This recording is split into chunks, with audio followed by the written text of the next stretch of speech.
So you mentioned gratitude, and that was actually one of my questions that I have is just, you've had a lot of experiences in your life. Is there one in particular that was really difficult, but now you look back on it and you're grateful for it, that you're grateful to have gone through it now? Well, I mean, the first thing that comes to mind is the gift and the challenge of being a parent of a special needs, 2 sons. You know, when it was first discovered that our number 3, our eldest son Benjamin, had Fragile X syndrome, I could feel, it's almost like you felt like these cascading waves of fear and of anxiety, like just flowing over my heart and my thoughts, like, this is the rest of my life. Like, he's going to require care and support for the rest of his life, which means for the rest of my life.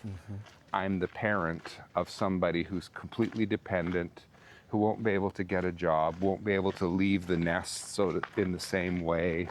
And so that's how it starts, right? The terrible diagnosis. I mean, anybody who's had a bad diagnosis, health diagnosis, has gone through that to a certain extent. Whether it's theirs or their loved one's diagnosis, right? You go, my life has just changed. So there's all of those and what that feels like.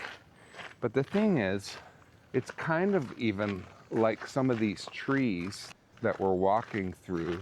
Sometimes you can find, and we have a big Douglas fir on our property that was struck by lightning and survived and continues to grow. And sometimes I walk by that tree and I see the scar from the lightning and I see it still continuing to grow decades later.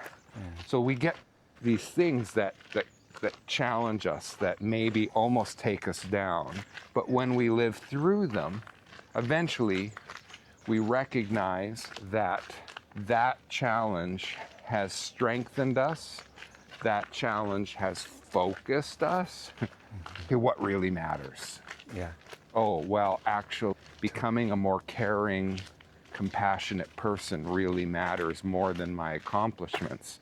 So maybe I, quote unquote, needed my son in my life to shift me a little bit, just to make that little incremental shift. So I think that would be one example. And then eventually you start being thankful for not just my son, but you start being thankful for even his condition, because in his condition, through that, welcome. Hey, we're trying to have a conversation down here. I know you can't see us because we're in the forest, but keep it down. Up there, you know, the land of planes and helicopters. And we aren't far from an airport here. No, we're not that far from. That's real. So I hear you saying there, just a real shift, like you went from fear to now you're into more gratitude over the things that. And the other thing is, because it's an unchangeable circumstance. Okay, there's no way to fix it. There's no way to fix it. What you do is you have to get yourself to the place where, and I can't remember who I first heard this from, but it was like I think it was a guy who was an academic and ended up being like a sheep herder or something.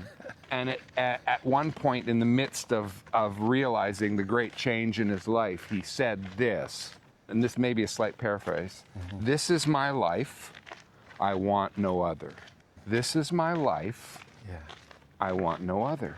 This is my son, I want no other." You know, like this is what life, what the universe, if you want to say, what God, Creator, has given, allowed, all of your different views on how that all works, the mystery of it. But somehow all of us have to get to a point in all of the various places we are, a place of surrender where we can say something like, "This is my life, I want no other." Wow.